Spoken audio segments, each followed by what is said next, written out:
రామచంద్ర తాత్య రామచంద్ర మరియు తాత్య పాటిల్ల మరణమును తప్పించుట. రామచంద్ర పాటిల్ ఉన్నాడు. రామచంద్ర పాటిల్కి ఇది జరిగిన కొంతకాలం అంటే 1916లోనే అతనికి కాస్త ఒంట్లో బాగుండలా, చెస్ట్ పెయిన్ వచ్చింది లైట్గా. వెంటనే అతను భయపడిపోయాడు. గుండెల్లో దడ వస్తుంది, నేను చనిపోతానేమో. రోజు ఇదే దిగులు ఆయనకి, నేను చచ్చిపోతానేమో. ఒకరోజు రాత్రిపూట స్వప్నంలో బాబా దర్శనమిస్తాడు. తల దగ్గర కూర్చుంటే రామచంద్ర పాటిల్ లేచి బాబా పాదాల మీద పడి బోరుమని ఏడుస్తాడు. బాబా బాబా నేను చచ్చిపోతున్నాను బాబా, నాకు తెలుసు బాబా నేను చచ్చిపోతానని, కానీ దయచేసి ఎప్పుడు చచ్చిపోతానో చెప్పు బాబా, తట్టుకోలేకపోతున్నా ఈ ఆందోళనని. రామచంద్ర నీ చావు చీటీని చింపివేశానురా అన్నాడు బాబా.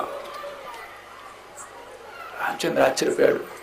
అవునురా, నీ చావు చీటీని చింపివేశాను, కానీ తాత్య గురించేరా నా దిగులంతా అన్నాడు బాబా. అదేంటి బాబా, తాత్యకి ఏమైంది? లేదురా, వాడు 1918 విజయదశమి రోజు మరణించబోతున్నాడు.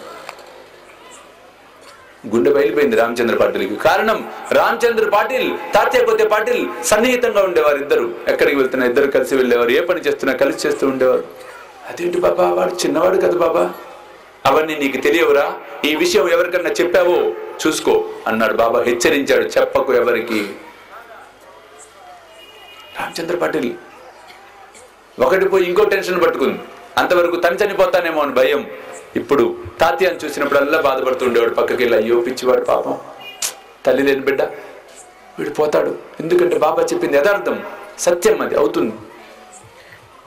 పక్కకు పోయి దిగులు పడుతూ ఉండేవాడు. తాత్యాకి అర్థమవుతుండేది కాదు, ఏంటి ఇలా చేస్తున్నాడు, బాధపడతాడని పక్కైపోయి అని ఎగతాళి చేసేవాడు తాత్య. నువ్వేం చావలే తొందరలో, ఎందుకు ఊరికే నేడుస్తున్నావు, బాబా ఉన్నాడుగా కాపాడుతాడులే. కానీ అసలు విషయం తెలియదు. రోజులు గడుస్తున్నాయి. కానీ ఇతను తట్టుకోలేక బాలాకు చెప్పాడు. రామచంద్ర పాటిల్ బాలా శింపికి ఒక్కడికే చెప్పాడట. ఇట్లా చెప్పాడు రా బాబా, మళ్ళీ ఎవరికి చెప్పకు. ఎటువంటి పరిస్థితులు తట్టుకోలేకపోయాడు. 1918 రాని వచ్చింది. రామచంద్ర బానే ఉన్నాడు. కానీ తాత్య భాద్రపద మాసం ముగిసి ఆశ్వేజ మాసం సమీపించుచుండెను. బాబా మాట ప్రకారము తాత్య జబ్బు పడెను, మంచము పట్టెను. తాత్య జబ్బు పడ్డాడు.